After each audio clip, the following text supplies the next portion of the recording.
guys, Lily here from Toa Training. So I wanted to quickly touch on the subject of deload and what is a deload and how do we incorporate it into our training program. So in short, deloads are usually a week long and they are a period in which your training volume and your training intensity, so i.e. how much weight you are lifting, is reduced by anywhere from 10 to 50%. If you are a beginner, you may not require a deload week. Now, the reason why this is because generally as a beginner, we are not pushing you to failure.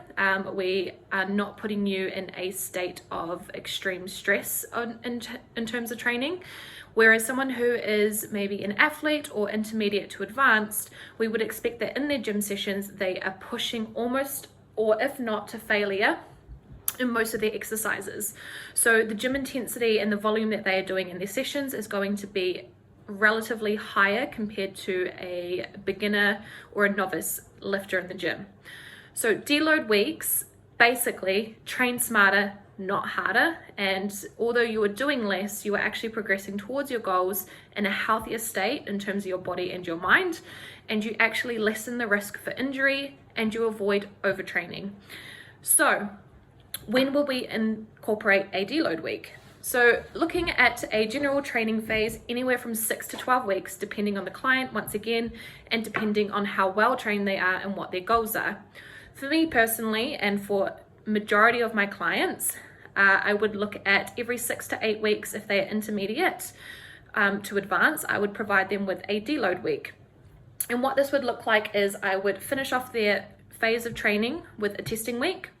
So I would test all their base measurements that I did at the beginning. So in their deload week, after they've done their testing, they would have two options, once again, depending on the client and the individual. And as a coach, I would make this call. They would either take a complete break from the gym, and I would encourage them to do hikes. I would encourage them to do something outdoors and to basically reset and take their mind off the gym.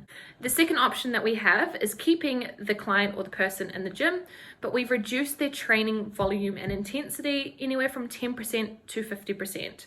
So for example, if I have a client completing 5 sets on a back squat, I would reduce their volume to 3 sets and so forth.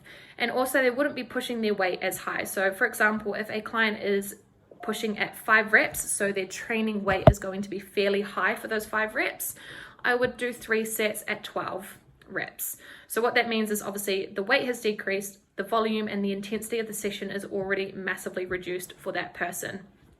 Now, the benefit of a deload week, we have the mental side. So after 6 to 8 weeks on anything, when you're pushing super hard, it can become a little bit tiring, monogamous, and just exhausting. So it's really important that we take mental breaks quite regularly, that we do a inventory on how we're feeling, and we just give ourselves time away from the gym, diet, whatever it is, so we can go off and do some things that we enjoy. Secondly is the physical and recovery and injury prevention side. So studies and research have shown that by taking a deload week in your training, it actually allows our muscles to recover and build up stronger and come back bigger and better. And this is referred to as super compensation. So you would do a phase of training, you would then take a deload or recovery week, and then generally what we see is a peak or a spike in performance, strength, and muscle gain. So that is why deloads are super important, and there is, backed by science, a benefit to taking a deload. Another thing to consider physically is that training and dieting is a stress. It is a stress in our bodies. It has a hormonal response that basically breaks down the body. And we don't want to be putting our bodies in a state of stress constantly at such a high rate. So by taking a deload week, we reduce that stress level, and it allows our hormones to reset, it allows our mental state to reset, but it also actually reduces the fatigue and exhaustion that your body may be feeling. So once again, this is going to help you feel fresher, not just mentally, but physically the week that you come back into the gym. So what are the potential signs that you need to potentially incorporate a deload into your training? So some signs that people need to take a deload is carrying constant niggles. Now this is very dangerous. If you are carrying a niggly back, if you have some aches and pains, you've got a bung up shoulder, and you keep pushing and training through that, that's not going to help anyone. You need to see a physio, you need to get treatment, you need to understand what's happening in the body, and your training needs to reflect that recovery period. So if you feel like you're carrying a few niggles, now would be a great time to take a deload week. Secondly, if you are going into the gym and you have just hit a complete wall, your lifts are not progressing, you feel flat, you feel fatigued, you just feel really like you're not getting anywhere, and this has been happening for more than a week, this would be an indication that your body is stressed. It's telling you that it's tired and it just needs a break. And this would be a great time to incorporate a deload week, refresh, reset, and get back to the gym and push harder after the deload. Again, another indication that your body is telling you that it needs a deload is maybe your mental capacity. Maybe you just feel at the end of yourself, you are mentally exhausted from pushing yourself, because it takes a lot of concentration and brain power, and it is taxing on your nervous system and on your muscles to fire up constantly at such a high rate over and over and over again. So if you are feeling fatigued and like you just can't concentrate on your lifts, and maybe your form is starting to shut down or break down a little bit, this would also be a great time to take a break and just let your nervous system recover, because when we are learning new skills, when we're learning new lifts, when we are pushing our bodies constantly, there are all these neurological things that are going on in our body that allows us to move and shift weight and to learn new patterns. So just like we need to refresh our minds, we need to refresh our nervous system.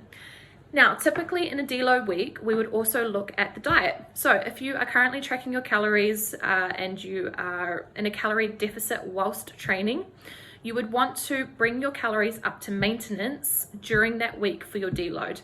Now, this is something that I do with my clients, and I usually couple a diet break and a deload week together. I find that giving someone a diet break and coupled with a deload week, they just get a complete mental refreshment. Their glycogen stores are replenished. They feel like they have more energy, they're sleeping better, they can plan some fun events for that week. I never expect my clients, I don't even expect myself, to diet and train at 100% 52 weeks of the year. It is just not sustainable. I believe it's not healthy and it's not balanced. Obviously, if you're a top elite athlete, then yes, like your sport and your job may require you to prep for those 52 weeks, but I can guarantee you athletes will have deloads and diet breaks, just as my husband does as a professional rugby league. They take time out every single year to replenish, restore, and refresh.